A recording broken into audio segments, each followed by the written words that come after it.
Hello and welcome back to the Esports Central podcast. This week's episode, I'm joined by South Africa's counterpart in the form of Britain. Mr.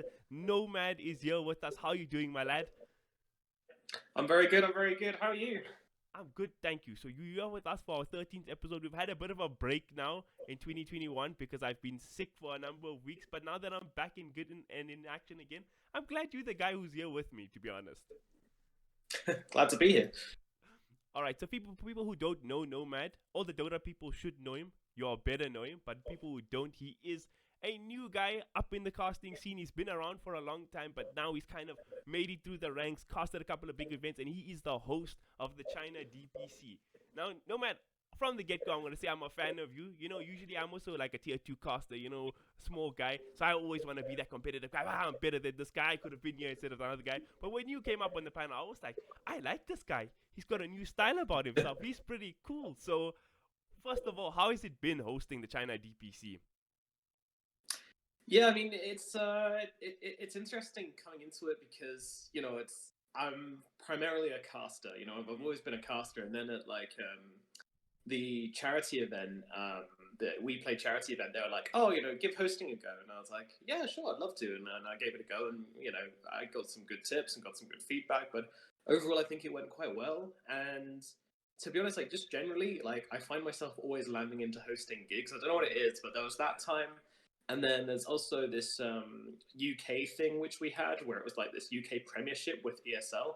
So it was just like a small thing, wasn't very high traction, but it was just like a UK National League.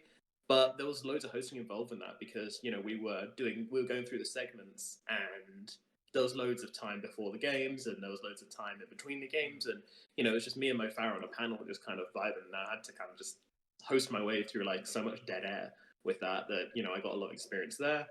I actually did a TV show on Sky with a company called Jinx TV in London. That was a strange one as well over TI. We did 5 episodes back to back every day. And again, just working in a TV studio, we're working to hard timings there as well. So we'd be sitting there, and then a guy would be we're just on panel having a conversation, me and Mo Farah again.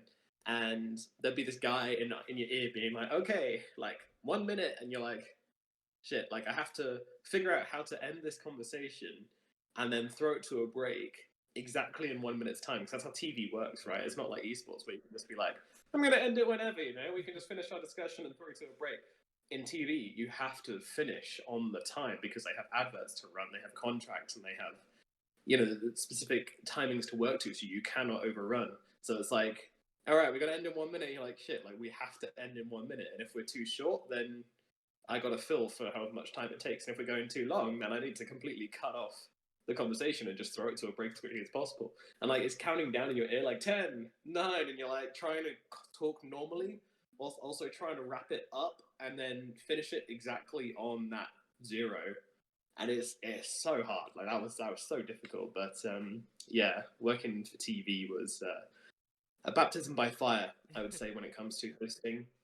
But again, a great environment. There were a lot of people there who gave us tons of tips, and it was just fun to kind of work in a studio like that, and with a really professional team. And then out here, I kind of come here, and I'm like, it was weird because one thing I was like, well, I'm not a panel host for Dota. I haven't really done this before. But then, the moment I'm sitting in that chair, I'm just all these experiences coming back to me, and I'm like, actually, I kind of do know how to do this. I've got the experience to do this. It's just enacting it. And one thing I was very insistent on when I was doing this job was I didn't want to be, just that host. I wanted to have a unique selling point which I could push, and something different, which is, I didn't just want to be an A to B host, because I know that I can do that easily and well. So I don't know, try and do something a bit different is always strong, and it seems to be well received, I think, so far.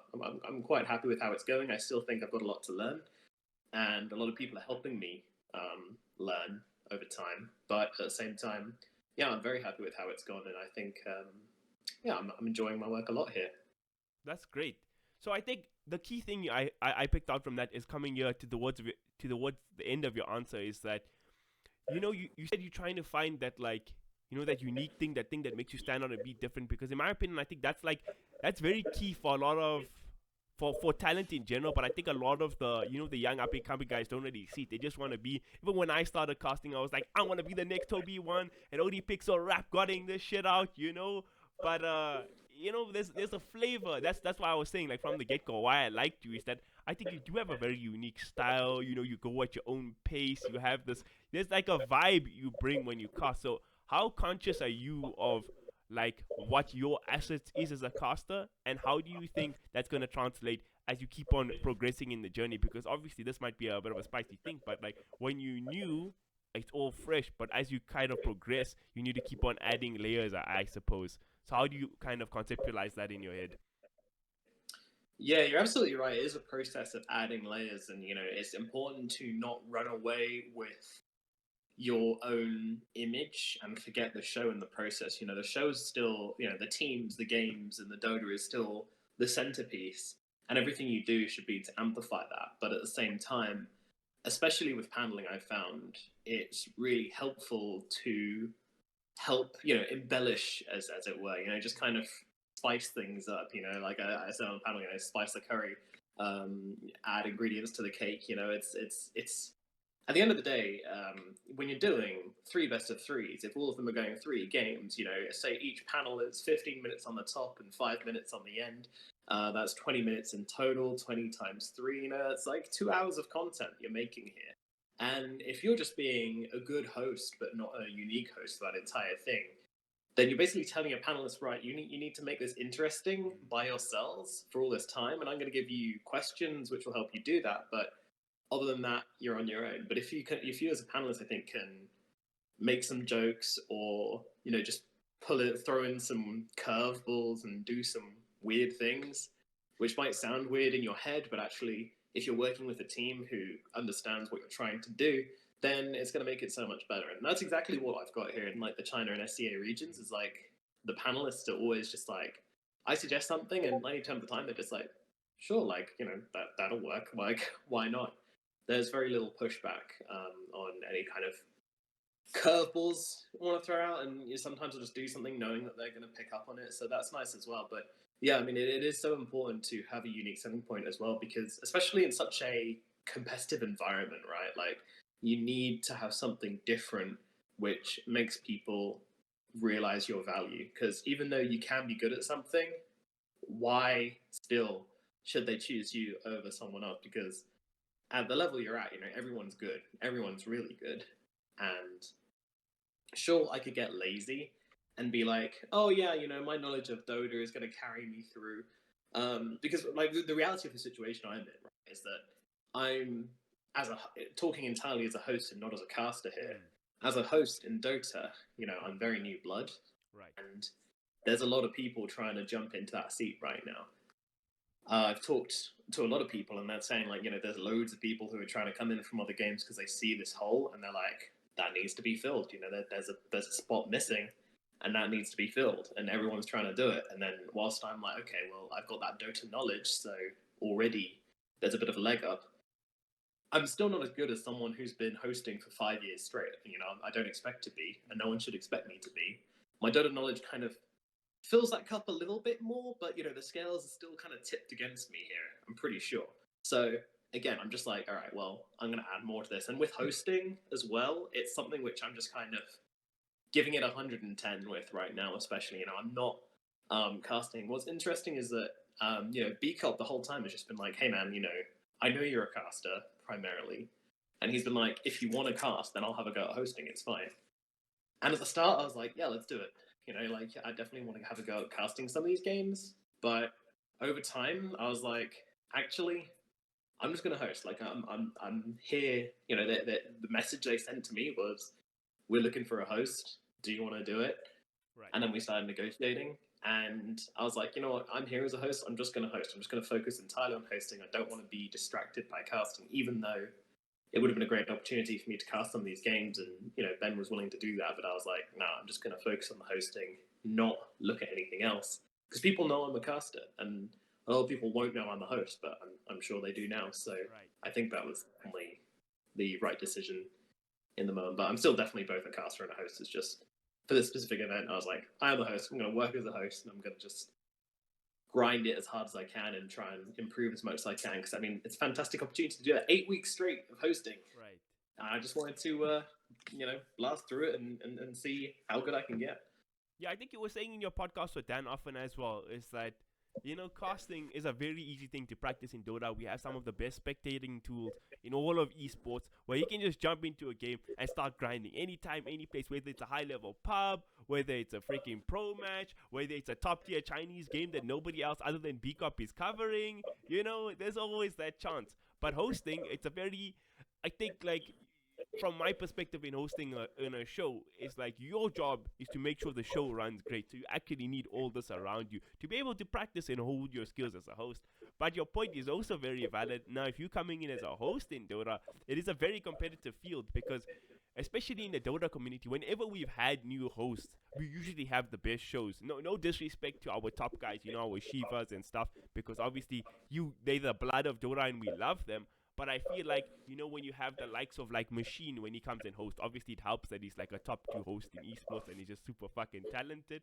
It was always a great show. Like, he gave a new vibe and feel to the whole Dota show when he hosts at Epicenter. I think like why I like TI so much is you get these new guys in like Chobra and stuff. I think that the hosting thing that's important for me is that there's like, you always get the new voices in, right? Because I feel like when I spoke with Slacks, said the same thing. I feel like you get very monotonous on these Dota panels where your same guys cycling through all the time, talking about Dota, the usual thing, picking on Kyle, this, that. And it's like, okay, that's great, it's fine, it's fun, but we've seen that so many times. So when the new host comes through, especially from these other games, they're always bringing something new. They have their own personalities. Obviously, these people are usually very good at their jobs. That's why they're working in Dota, so that adds in their favor. But I feel like that new flavor, that new that X factor that they bring is like super important.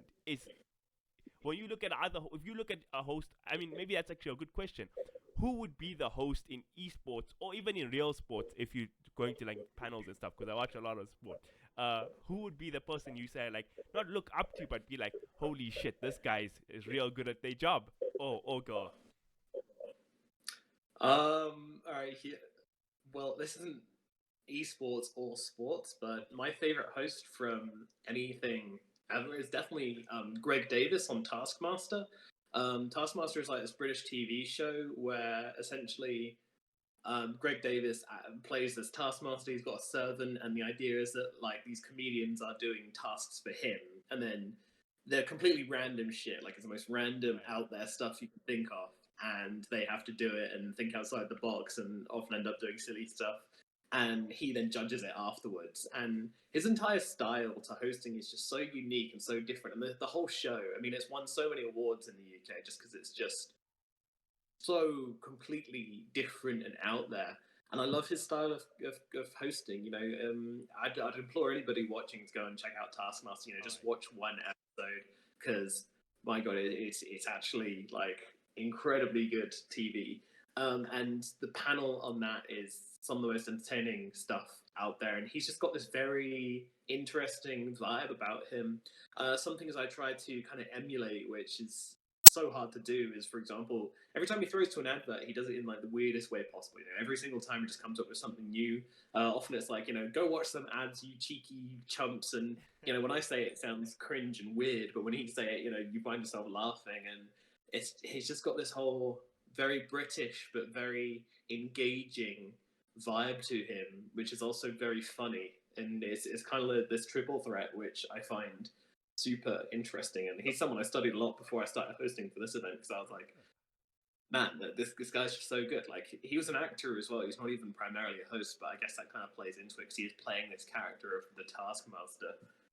So, I mean, that's something which I certainly look up to. Like, he's just so funny, man. He's so funny whilst also being engaging, whilst also being super critical. Like, he always calls people out, but he's also ready to laugh at himself at the same time as well. And that's something I definitely subscribe to. Like, it's something where I'm ready to call out one of my panelists if they say something stupid and have a joke with him about it. And then, of course, if it comes back on me, I'm going to joke about it as well. Now that's something I definitely encourage as well. When talking in the green room, I remember in one of the first days, Lizard and Lacoste were having a discussion about something on panel, And it was like something like, "Oh, this hero counters this hero," and Liz was like, "No, it doesn't." And I was like, "Yes, it does." And then they were kind of like, "Hmm," and they both kind of went quiet and kind of sat back and were like, kind of looking at each other. And I was like, "This is weird." And then in the green room, I was like, guys, why didn't you just like, why didn't you just fight about it? Like, it would have been so entertaining, like if you guys just have an argument about whether you think, and they're like, "Oh, one of us is wrong, one of us is right," and I'm like, and neither of us want to be the one that's wrong, and I'm like, okay, well, I get that from an analytical point of view, but from an entertainment point of view, like that would have been awesome. Like, that would have been so good as a viewer to see you guys really kind of going at each other, because in the heat of the battle is when you come up with the best points, and if you're challenging each other, that's best that it can be. And I'm like, all right, next time that happens, I'm just gonna egg you guys on. I think it's happened a couple of times where two of them have had contradicting points of view, and I've just been like, all right, like you're saying this, you're saying that. Which one is it, guys? I'm gonna need you to sort this out for me, because and that's a lot of fun as well. So it's just stuff like that, It's taken from other sources of other sources, and then brought into Dota. Talking about Dota though, obviously Shiva is just like the best host in Dota. She's so experienced and just incredible what she does, and she's helped me a ton already. And I've done like 1.5 events hosting, and she's already given me so much help. So I'm super grateful to her. She's the one I look up to the most for sure. The one I probably studied the most coming into this was probably Rich Campbell, even though he's got a very unique style, which I don't want to emulate because his style is just so like out there, and it's I feel like if to. anyone That guy's nuts in his head. He's like another Slacks. That guy, he's on his own vibe, Absolutely, and that's not something you can emulate. But behind that wackiness and that craziness, there is like years of skill and talent which he's refined over time. It's just hard to see sometimes because he is so goddamn mental. But he was a very interesting person to look at and just like, okay, well, how does he get away with all this like high character? What you could call it is making the show about himself and his panelists and the jokes as much as about the Dota, while still being a very entertaining show, and without it feeling like he's being cocky to the point where he's distracting from the Dota, because he's not. He managed that balance amazingly.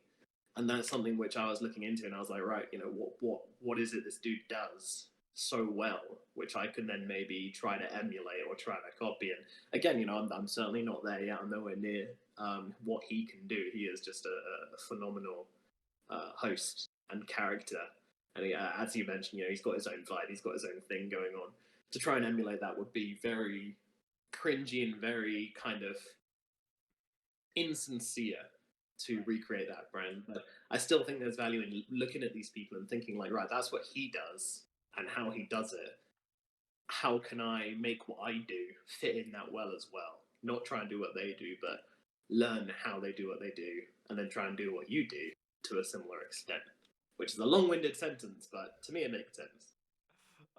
No, I get what you're saying. I really like the example you gave of Lizard and Lacoste.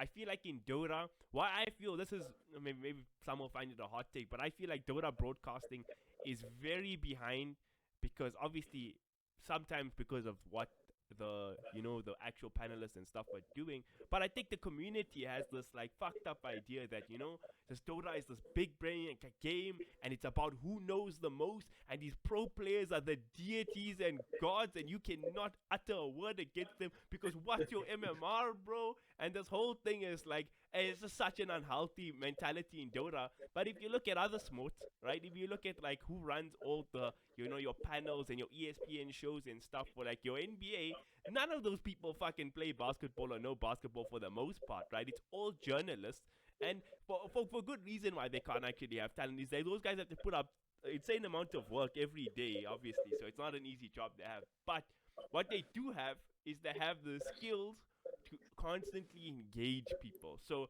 they'll say an opinion. I don't know. Obviously, I'm not working for like the fucking ESPN, so I don't know if they really believe these things or not. But they'll have to say an opinion that's so wild that people have to be there. People have to be watching the whole time. It might not be their opinions at all, but for the show, that's what works, and that's what they're willing to do.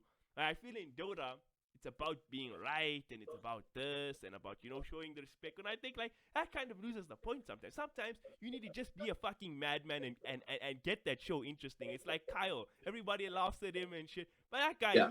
whatever he's on, whatever he's doing, you know you're going to be engaged, whether it's being like, what the fuck is this guy talking about? Or, you know, maybe he is right, or laughing at he's being the butt of the joke, but he's out there willing to, like, be this crazy guy to say things that are like, you know, look, like, oh, Kyle, did you just do that? You know, and I think Dota really needs more of that.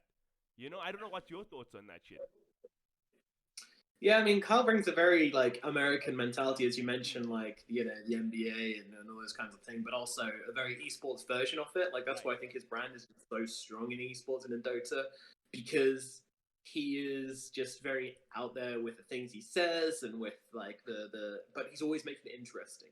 He has this theory behind paneling where he will always try to just, you know, bring it into a different line of thought. He will always try to, you know, bring it away from the Dota if he feels like it's getting too monotonous, and then bring it back when he feels like he needs to go back to it. And again, you know, that's something I've definitely studied. And he talked to me about this when we were at the We Play charity event together, and he was like, you know, as a host, like, you know, Dota panels can be boring. You know, I find them boring when I'm watching them. So sometimes, not all the time. You know, obviously if there's like a tier 1 game going on, then you focus on the game. But every now and again, you know, it's good just to spice it up a little bit, bring something different into the mix. And yeah, I mean, just play with it, make it fun, like, be entertaining. And I think that plays into what I was saying before about having a unique selling point, because your unique selling point is there to make the panels better, to make them more entertaining, to engage the viewers.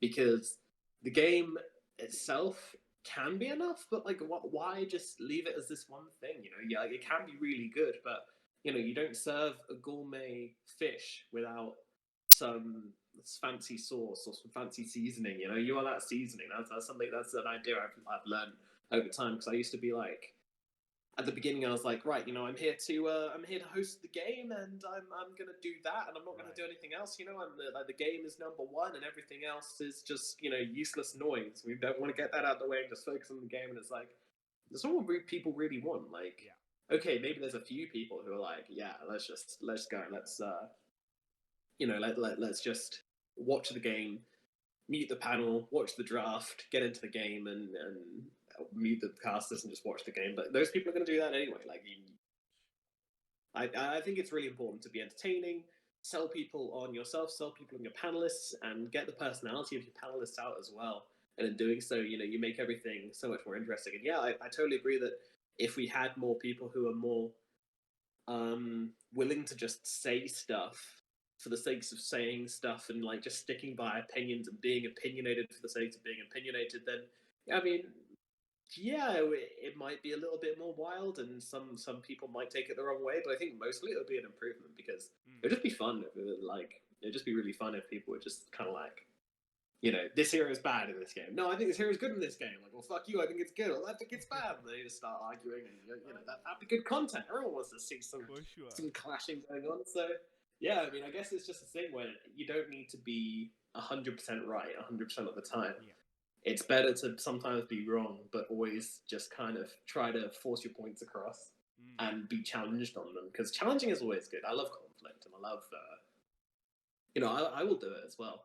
I do it in a different way, though, because I'm not an analyst. For example, there's been a few points where someone said something and I've been like, I don't think that's true, but I know in my head, like, you know, I know that I'm not at the level these people are at, so I'm wrong.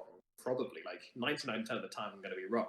So instead of turning around to them and saying, I don't think that's true, but I will turn around to them and say, but I thought, you know, but I thought that this is the case, not that's. So I actually have an example here. I think it was Wraith King into, who was it into? I really can't remember, but it was Wraith King into, I think it was Medusa, I want to say? No, it wasn't Medusa. Oh no, it was Wraith King into another hero, basically. And Black said, oh, Wraith King is bad in this matchup. And I was like, that's weird. I thought Wraith King was good in this matchup. So I let him make his points, and then like afterwards, and he didn't say anything which made me change my mind. So I literally said to him, like, yeah, like I thought Wraith King was good in this matchup because, you know, this, and this, and listed my points. And I basically just set him up to destroy, but he turns around and goes, hey, it's not about the heroes in a vacuum. You know, you put the two heroes in a vacuum, and obviously Wraith King's going to win that 1 hour. But it's about the tempo, and it's about the rate in which the heroes play the game and the objectives they play them around. And he was just like blasting out with analysis level, which was like twice above what he was giving initially. Yeah. And I was like, all right. So to a viewer, what's happened here is like, you know, Nomad, this 4K idiot, has tried to make a point here about Wraith King, and Black's just turned around and blown him up, and that's fine because the analysis which Black gave me was like twice as good as what he'd given before.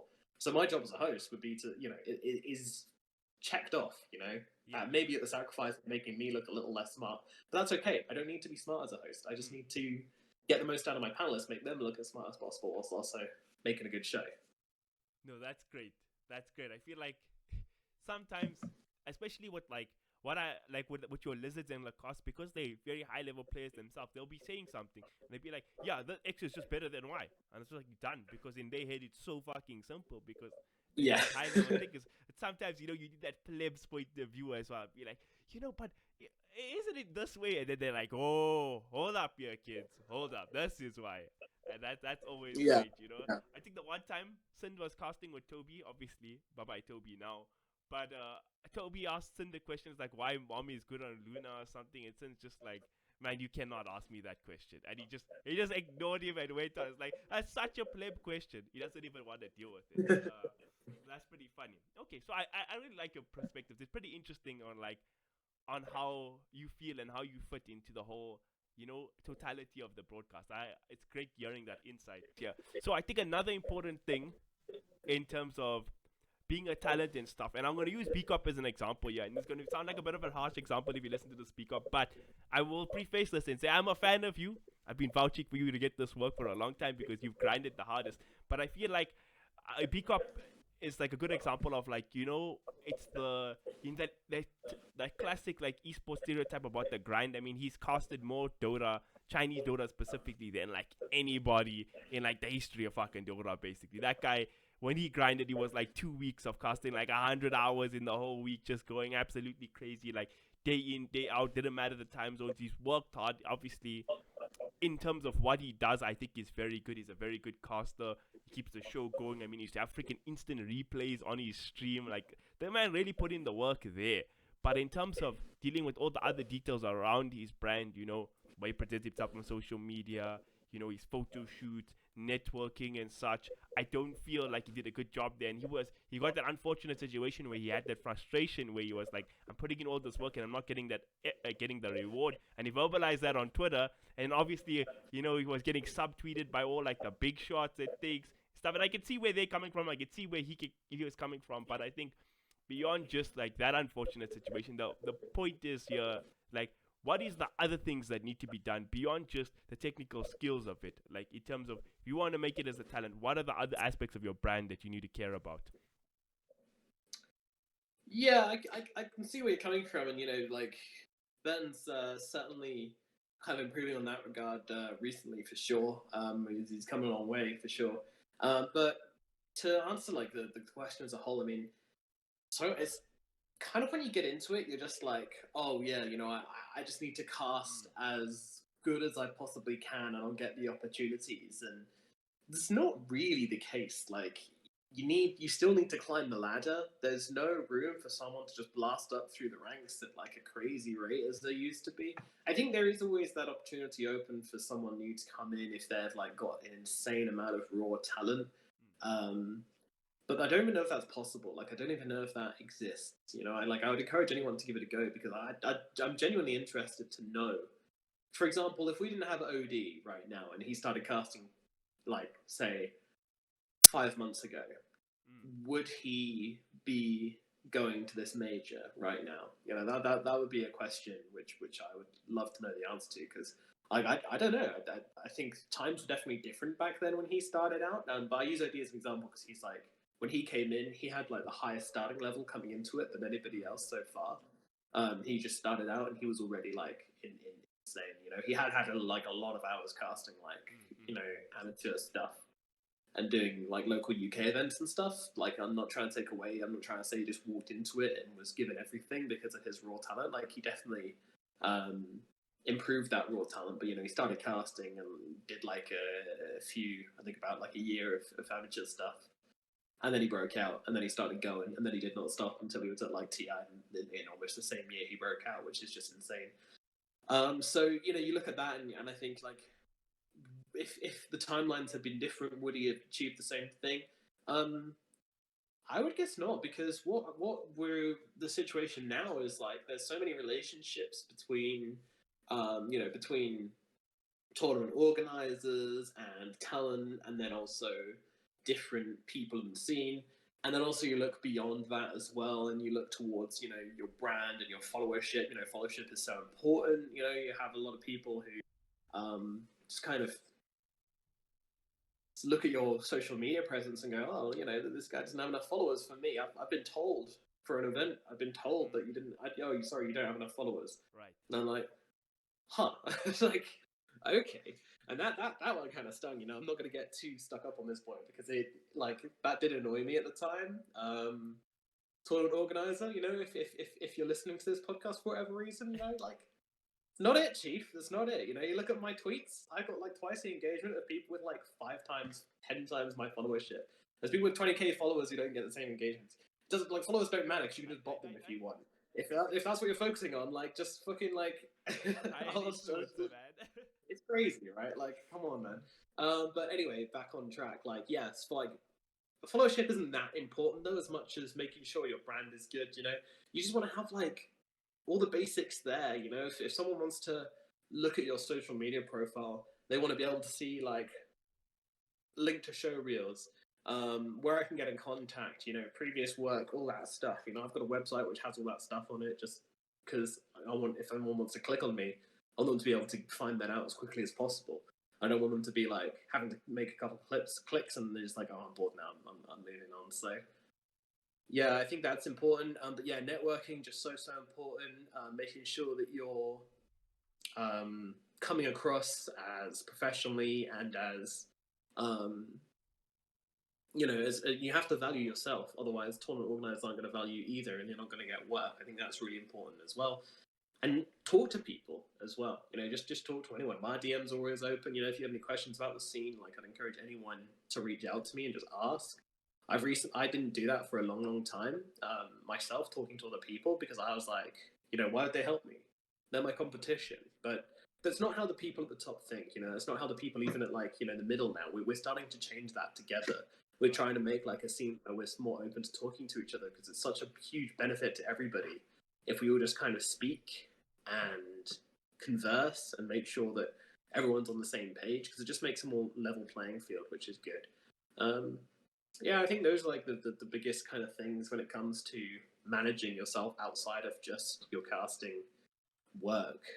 Right. It's just about having like a strong social media presence where you're kind of constantly updating people on what you're doing, and, you know, making some fun posts as well, and engaging your viewers, engaging your followers without over saturating them with just like, oh, I'm casting today, oh, I'm casting today, oh, I'm hosting today, blah, blah, blah, and that's not really interesting.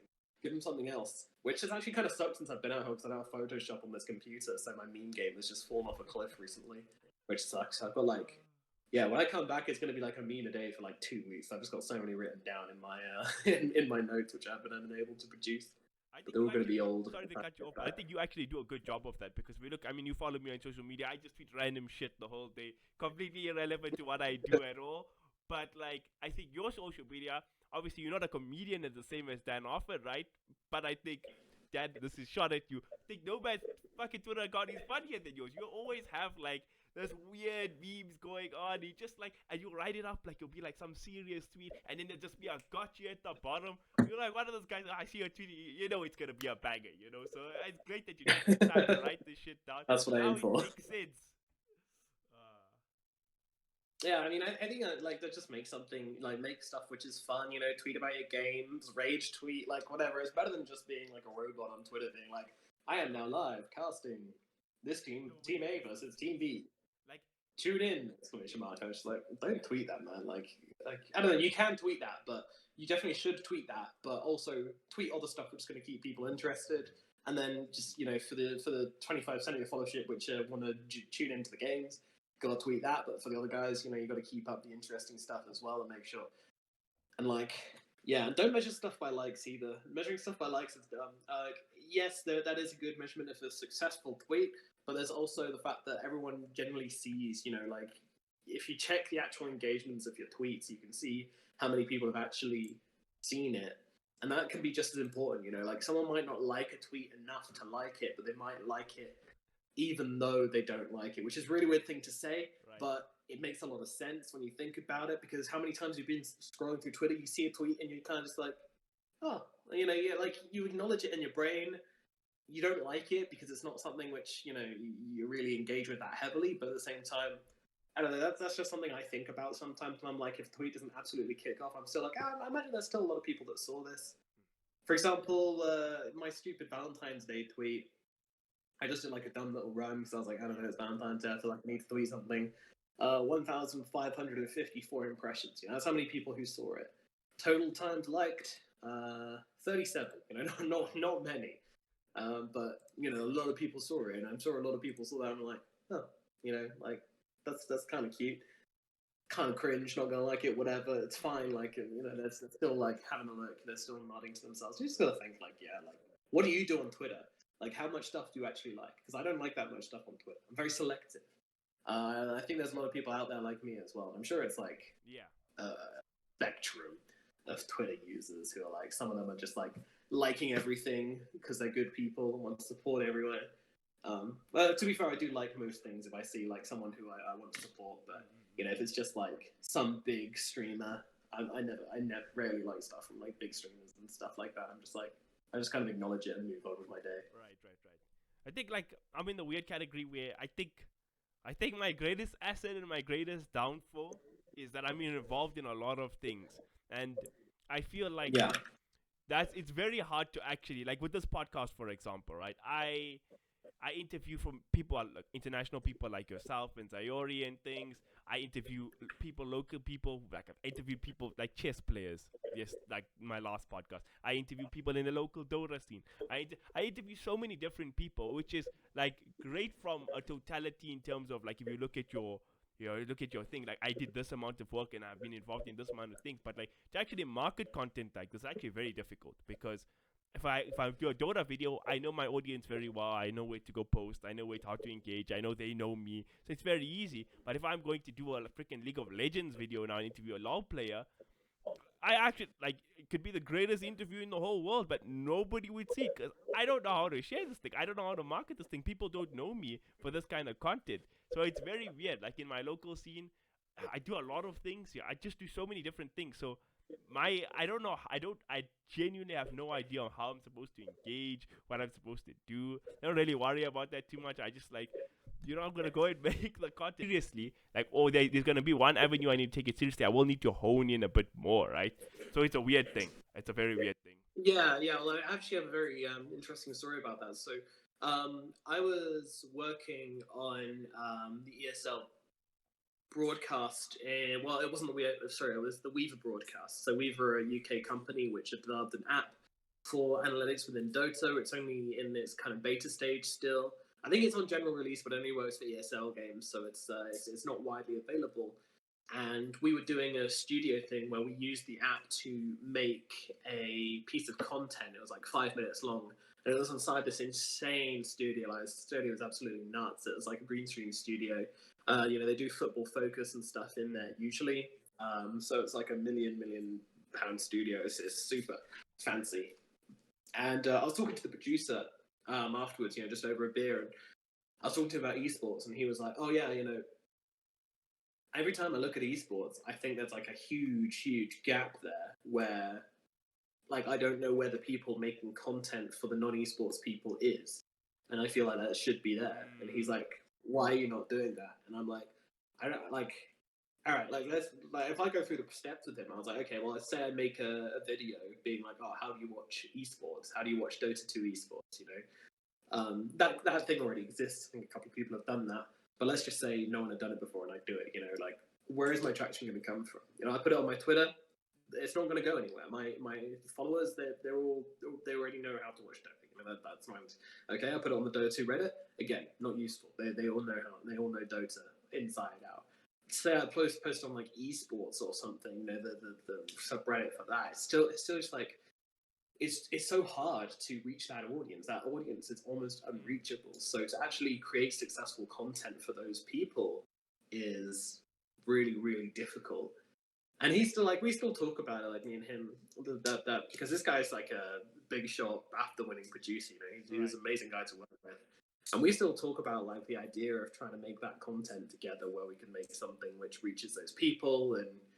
But it's just really hard to do. Like, unless you've got the funding behind you, you need like some insane advertising funding to go out there and actually find those people and reach out to the people that want to watch Dota, but can't do so. Because they're not following me. They're not following anything to do with Dota, but they might have seen it a couple of times and be like, oh, I want to watch that. Right. But I don't, like, they click on the broadcast once, they see this absolute mess, and they're like, damn, like, what is this? Like, I can't engage with this. And that's kind of a part of the argument. So this is a huge flip, but that's part of the argument of why we had that whole thing where streamers casting games was a thing which was very bad for TOs, but actually quite good for the esports game, in esports of Dota 2 in general, because what you get is people who don't play Dota would start watching a streamer, like Gorgs, let's say, and they don't play the game, but they watch him play, and they start to learn the game through him, and then he starts casting a game, and then they're like, oh, this guy seems to like this team. I guess I can get behind this team. They start following said team because the streamer they learn the game from starts good. Because jumping straight into esports is really difficult, right? That's the point I'm trying to make here, is that jumping straight into esports is way too difficult for anyone to do. So there are people that do it, but most of the time, you probably watch a streamer. You then have one perspective of one hero. You're learning the game through them, and then you jump across to esports, and then that's kind of how you get people. That's probably the only way I can think of getting people who don't play Dota into the Dota 2 esports. And there does need to be that bridge there, but I don't know how to do that.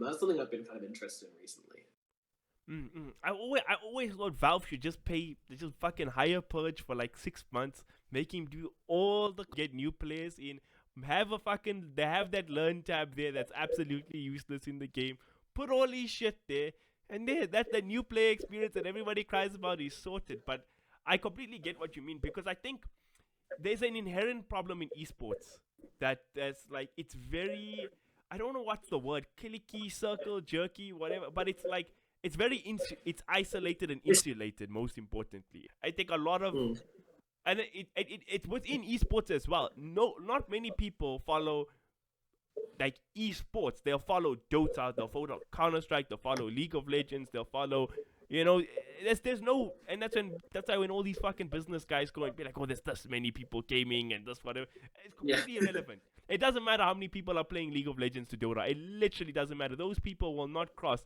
any time of the week. Maybe 2% viewership would cross at best, but most of the time it doesn't. And I think that's like still, maybe it's part of the esports infancy and stuff, is that we actually don't know how to sell this thing yet. No matter how many people are filled out in a TI or fucking World Stadium or whatever, Fnatic still can't turn a profit, and they won't be turning a profit in a very long time. So we'll see how things go in esports. We'll see how things go. I also think there's a lot of, maybe the fact that it's named esports and a lot of people make these sports comparisons is also where we can fall short sometimes, because people will be looking at the terms of like success of esports.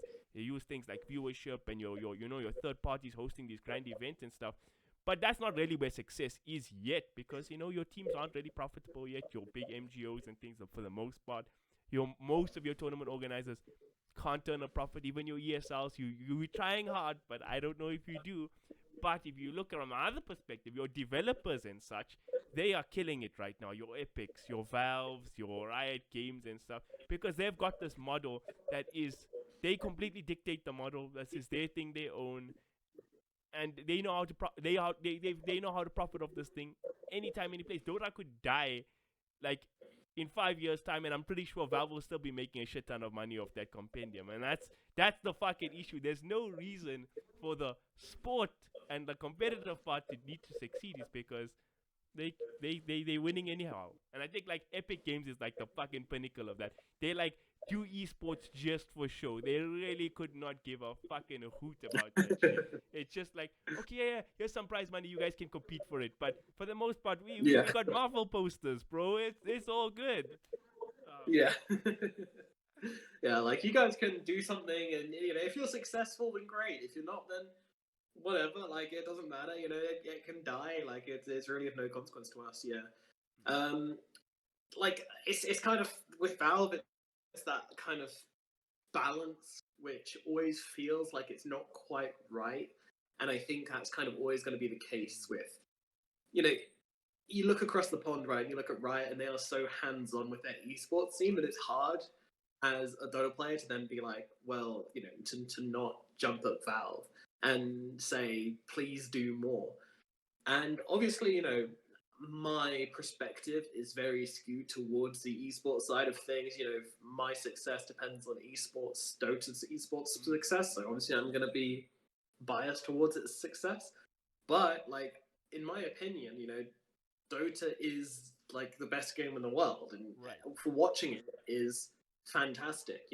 I did watch League for a while just to get an idea of, because I saw the success of Worlds and everything, and I was like, all right, well, how are they doing this? I want to watch it. I want to find out. I learned the game a bit. I played the game a bit. I watched it and tried to break it down. I'm like, this is garbage. Like, in the nicest way possible, this is straight garbage. Like, compared to what we're given, compared to our game, and I would say, like the casters and the talent in our game as well. I think there are some fantastic casters and talent in Riot, in League. Don't get me wrong. I guess it's more just a bias thing because I have personal relationships with a lot of them. But like, I'm just like, man, like the game itself is just so much more entertaining. There's so much more going on. There's so much more potential for outplays. Like that's the biggest thing, right? Like in Dota, you've got 1,001 mechanics which can allow you to be smarter than your enemy. In League, you got like 5 at any given point. Like maybe that's an oversimplification, but you look at their items and none of them fucking do anything. You look at their spells and like half of them are just like passive buffs, and it's just like, oh great, so I jumped on something like, yeah, okay, there's the occasional part where you get like, I don't know, like a great Blitzcrank ulti or some shit like that, but 9 times out of 10, you're like, yes, you've got the skill shots in League, but that only takes you so far. And when you look at the amount of potential for outplay and Dota, and like just the sheer creative potential, the ability to do so much more than what you can compared to one title to the other, just means the game should be so much more successful because people realize that that's what we're watching, that's what we're sitting on, and they would know how good it is, but it's very difficult for them to engage with it. And I think that's a big shame. I think that's a really, like, OG would never have been a success. Like, just saying, as if the OG, with their mentality and the way they play, if that was a team, if there was a team exactly the same as that inside League, then they would be shit. They would be terrible. They would be awful because they don't have that creative potential. They don't have the ability to play the game in the way which they want. They have to play the game how the game is set out. It's on rails, right? Like it's like, I might be going too hard on this because I'm not a League expert. I don't have 1,000 hours in the game, but from what I could tell, and I think I could tell pretty well going from one MOBA to being an expert in one MOBA to moving across to another. Yeah, like it doesn't compare. And I think like that's the thing. Like it should be more successful. Dota should be so much more successful than League. It should be. Like there's no contest there. I think anyone who's played a decent amount in both should know. But that's just my opinion. It's a weird thing, right? Because like you say, from the Dota side, we can look at League of Legends and be like, oh man, look at what Riot does for their game. They're doing things all the time. Big Daddy is looking after them and shit. But I mean, in the world of Valve, right? The Counter-Strike guys, they have like a joke. They say like Counter-Strike is the second most successful esport in the world. Like, and after League of Legends, they're right there. And their joke is like, they just what Counter-Strike is to Valve is a thing they're waiting to die so they can go and work on Dota. That's like how they think. That's how little Valve care about this shit. So it's really weird there. But I agree with your point, right? Because from my point of view, and again, obviously we involved in Dota, we biased, but I do think Dota is the best game in the world. I think like in terms of like you say, the level of depth in the game. And you know where this shows the most for me is when we get to the end of the patch. You know, people have been complaining, oh, we see the same patch for 6 months, whatever, whatever. But right before the end, you see this next level of innovation. Is like, holy shit, this hero is actually viable. They're going like this, they're doing that. So that for me, yeah, Omni Knight in the last patch just coming out in like the last 2 weeks. Everyone's like, wait a minute, like this hero is actually overpowered. Oh shit, oh shit. But sound the alarm. That's crazy. But I think we also have from Dota fans, we need to acknowledge, like, I know this from when I started watching Dota initially. Like, I probably had a couple of 100 hours or whatever, and even with a few hundreds of hours, I never understood the game watching it at all. Like, a game is so complicated, and if you think about what makes Dota so great, is that the layers, the added layers of the game. And if you look at the game, we get more layers and more layers constantly. We have egg shots now, we had talents added in the past. There's literally, it's just growing, right? Fucking Icebog's big brain, Galaxy brain is turning even bigger. It's like shooting out into the multiverse, which is phenomenal. For Dota fans, it's phenomenal. But how can that translate to the outside world for people to start engaging with it? It's very hard because the barrier of entry is hard. And if you it's making it harder. Like the barrier of entry is getting harder each patch. Like, you know, exactly. Like, wait, here's some neutral items. Here's some shards. Fuck it. Like, have more complexity. Like, you know, it's like this wall is being built higher and higher, and the new players just like, you know, I gotta climb this. Like, no, I'm just gonna go watch Counter-Strike. We're just going to watch people shoot each other. Like, it's so much easier to get into, right? Like, and I think there needs to be leagues fucking one up on Dota. Obviously, their market and all of that. I mean, Dota doesn't have marketing, and League has like really good marketing. But their one up is that anybody can pick up and play League of Legends. And even in terms of like what hardware it can run on, it's like it can run on literally your fucking phone if it had to. It's like, and everything, it's an easier game to pick up. Not to say like there isn't like the skill and stuff of it. Obviously, the game functions a bit differently, so it's a bit fun in that sense. But like, people, it's there for people. I did not have as, even though I enjoyed watching Worlds, I genuinely did. If I had to compare a League game to a Dota game, it's night and day, the difference. But I understand why all these people have flocked to League instead of Dota. It's because they know about it. It's spoken about. So we can't really cry from the Dota community. But I do think, this is the last thing I'll say here, is that the great thing about all these added layers is I think that's Dota's actually key. I don't think we will ever be the biggest, quote unquote, biggest game in the world, and I don't think that's what it's designed to be. But we'll always have that strong fan base of absolute psychopaths who don't even know what's going on in the rest of the world. They just care about Dota, and that's Dota. I'm happy with that, honestly. Yeah.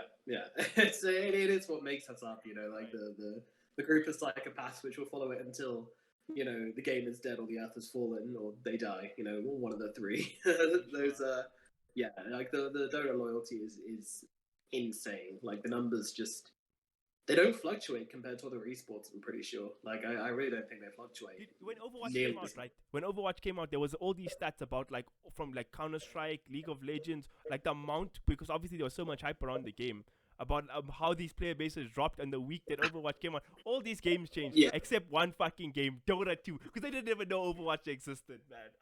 Oh yeah. Yeah, it's like some Twitch released some statistics a couple of years ago, which were like showing all the bubbles and how they like imagine like Venn diagrams, right? And like, you know, Counter-Strike and Call of Duty, there's a lot of crossover there. You know, both shooting games. You know, League of Legends, a lot of the fans there, they'll watch both League of Legends and some other Riot titles as well. You know, and Overwatch also kind of plays into that kind of same more accessible esports, which people like to enjoy quite a lot, and the game styles are quite similar. There's a lot of crossover there, and all these games also crossed over with each other quite a lot as well. And then out in the distance, there's just one little bubble by itself, and that's the fucking Dota fans, which just sit there and don't watch anything except Dota, and no one comes and watches Dota, and the Dota fans don't watch anything else, and like, you know, they're like the esports world is just like all crossing over and like, you know, mingling with each other, and then we're just kind of the weirdos in the corner who just like don't fucking interact with the rest, and just like don't touch the plebs. We'll play our game. You guys play your titles, and we'll just chill over here. It's such a weird thing, like in Dota, but that is because, like, you know, the game is so good. So once you're in, and you don't really want to watch anything else. And also, I think like the tournaments and the talent and everything just does such a good job of making the game like so enjoyable for someone who is a Dota fan who plays Dota. But for anybody else, it's just an impossible task to learn the game, and that's something I really love to explore. You know, when I have some time, I really want to sit down with some people and just kind of figure out a way to make the game watchable by anyone. You know, that would be because we've tried it before and we failed many times. You know, Right. like the TI newbie stream, it just, I don't know why they stopped it, but I guess it didn't work. Like, you know, I talked to Gareth about it a bit, and he was like, I mean, we got good viewership, so I don't know why they closed it, but they stopped doing it for some reason. I don't know why. And you know, maybe it just didn't work. I don't know. Like, it's really, really hard to know, but it's definitely something I would love to figure out before it's too late. But I mean, as we said, you know, the Dota fans aren't going anywhere. They are committed, ride or die. No way. No, it's been a journey in Dota 2, right? It's so crazy, but it's been great chatting to you on this podcast, man. Like, I feel like now Yeah, we're you too, into dude. a groove, you know. Now we free, just talking about random shit. This is what I was hoping for from the get go, but you know, we had to break the ice for the next one. We'll be ready. So now I want to just ask you, as we sort of close things up here, what is like the one last message you want to put out into the world? Just be like, what do they need to know about Nomad, or that you'd like them to know? Just like, I don't know, like just kind of, if you like what I do, then thanks. You know, like you just kind of stick with it, and we'll see how far we can go. That's kind of it. You know, just make sure that you guys are trying to do as best you can with what you're given. You know, whatever you like doing in life, just fucking do it. You know, there was many like years of my life where I was like, I want to give Dota casting a go, and I didn't. I waited too long. I was just like, yeah, you know, like yeah, I'll do maybe like a little bit. You know, some like just commit to doing something, man. Just commit to it and see where it goes, because you know it's a lot of fun, and you might not achieve your goals, but maybe you will. You know, I think there's some risk willing to take, but there's just too many people out there who want to do something cool, Right. and they have a good idea of what they want to do, and then the commitment just never comes. And I was one of those people for a long time until one day I was just like, hey, you know what? You know, I was like there working as a property manager, and I was like, this isn't what I want to do. Like, let's just commit and see if we can. Like, Right. just see if we can. Try it. Why not? You know, just see what happens. Go as hard as I can. Work as hard as I can at just kind of improving and working at it and pushing for it. And if I get it, then great. If I don't, then hey, it was an experience, and at least I can say I tried. You know, and I think like, I don't know. That's kind of my advice I've been giving to everyone recently. Just commit to doing stuff, because doing stuff is good. Like your man Camille is doing here. You know, committing to his podcast, committing to his content, his esports stream. You know, like he's just there. Just do it, man.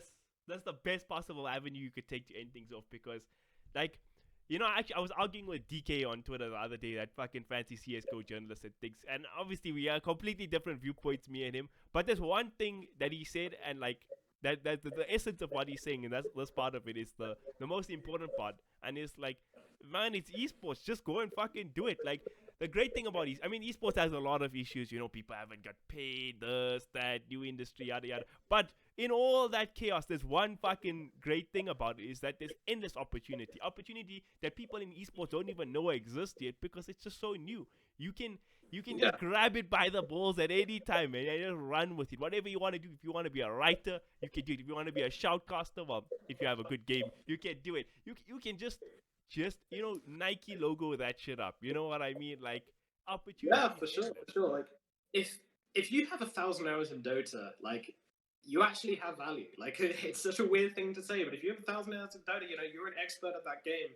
You have value. It doesn't really matter. Like, they're like, you can make content, and it will, like, you know, you have the fundamentals there for it to be good, and there is value in what you'll be doing. You know, so. Yeah, I mean, everyone has value, and it's about applying your own value, and cultivating your own value, and make it into something more. But yeah, anyway, it's a pleasure talking to you, Camille. Was great, brother. Was great. Till the next one, guys. Follow this guy on Twitter at NomadCasts. He's here on the YouTube. Go follow this guy. His Dota tweets are actually hilarious. I'm not shilling. They funny. I laugh. And of course, don't forget to follow the podcast on, you know, we're on everywhere. Spotify, Apple Music, the whole shebang. Check out esportscentral.co.za to keep up with the best South African esport news and international stuff too. And yeah, till the next one. See you, Nomad. It was great, brother. See you, dude.